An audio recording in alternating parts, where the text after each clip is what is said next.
We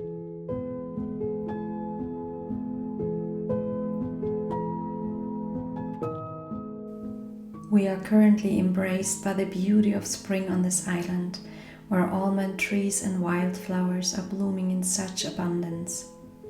Today, my children and I went on a little walk to pick up some flowers to make pressed flower art.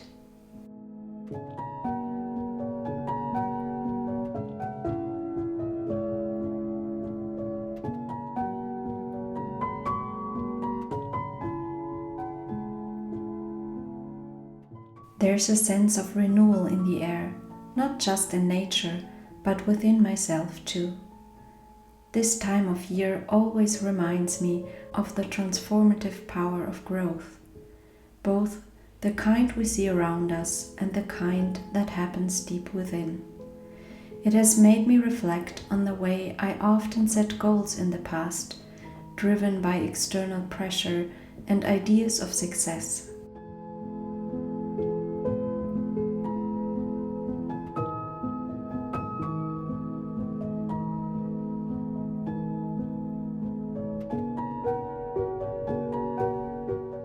For a long time, I found myself building strategies to chase ambitions I wasn't even sure I truly wanted, but somehow felt compelled to pursue because I thought I had to.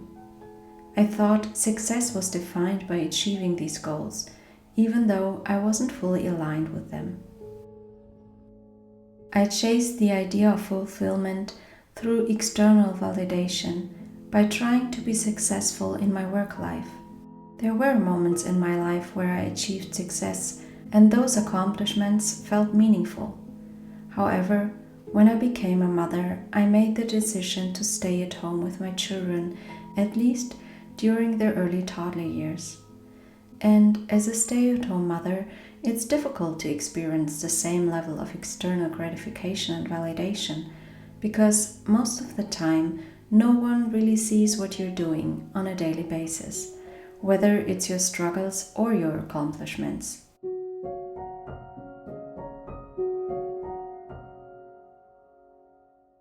And though it was a choice to stay at home and I was as happy as I had ever been, after a few years I found myself yearning to be seen by others. So I tried to re-enter work, trying to balance both motherhood and career ambitions. But none of these pursuits made me truly happy. They drained me, left me feeling exhausted, and weren't in alignment with the kind of mother I want to be.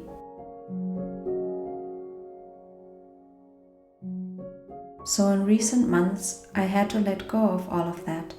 I had to strip away these layers of expectations and rediscover what success and fulfillment truly mean for me, not by society's standards, but by my own.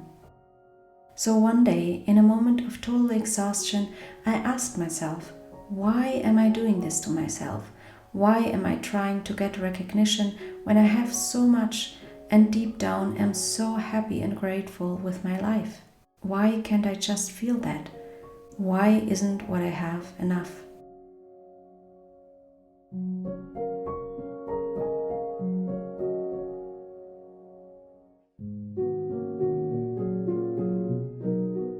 Slowly, I began to realize that underneath all my constant ambitions lay a deep-seated issue, a feeling of not being worthy if I wasn't seen or valued by others. Our society is built on measuring worth by external achievements, by job titles and success in the public eye. And let's be honest, today's society doesn't always value the full-time, unpaid work of being a stay-at-home mother or any quiet behind-the-scenes roles that don't gather attention.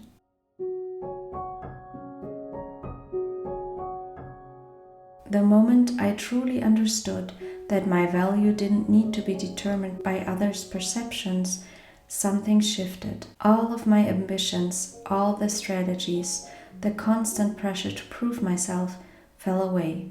I suddenly began to understand that my worth comes from within, not from the approval or acknowledgement of the outside world.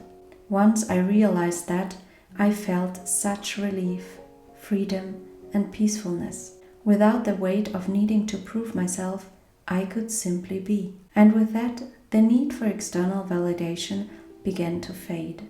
And I started to embrace the simplicity of living my life as it is, finding joy in just being myself, without the pressure of constantly pursuing more. I still have a long way to go, but it's getting easier as I grow. And maybe that's the only true purpose in life.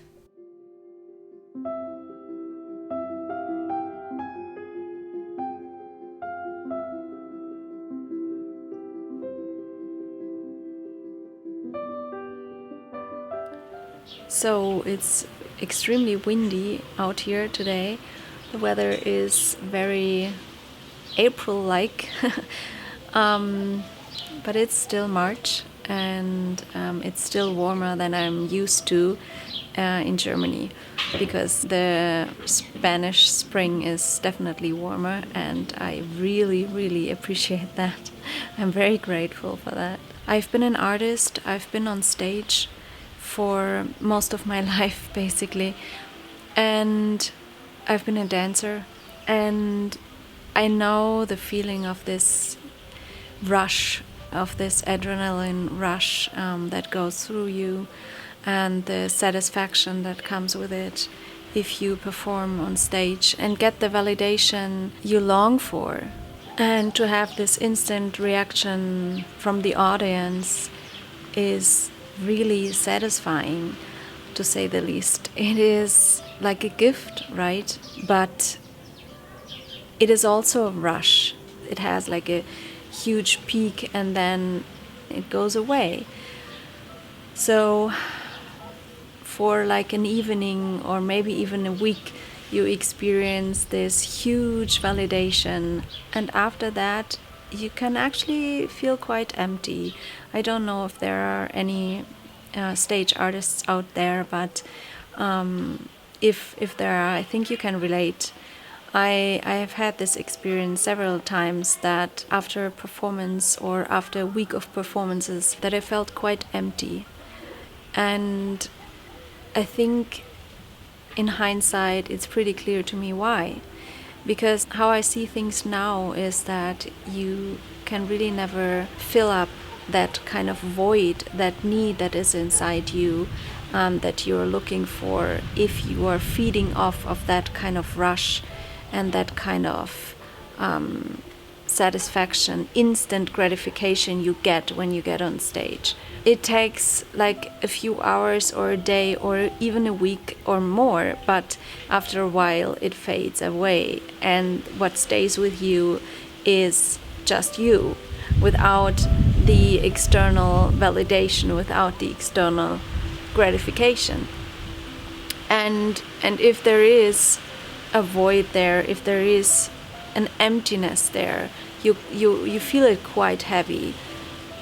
Because the difference between feeling this high and then feeling this low is very big when you're a stage artist, or at least that was my experience. So I do still love it. I have to say, and I think there's one part of me that will always be a dancer and an artist, a performer. It's kind of what I'm doing here on YouTube, right? It's also in a way that is also performing, although my angle is is a different one, but in a way this is also a stage. So there is definitely that side of me that I think will always be part of me, because that's just a part of my personality, that's just who I am. But what I've deeply realized in recent months, let's say since we've moved to Spain, is that real fulfillment and real gratification and real satisfaction can only come from within you, can only come from yourself, through self-love, through self-acceptance, through experiencing your self-worth from within. And I think that's very difficult in today's world, where we live in a society that is so connected to worldly success, basically. It's difficult to come to that point where you feel enough and worthy enough just being you. But I think that's, in the end, that's the point of self-love, of self-acceptance, to be able to give yourself that sort of worthiness and gratification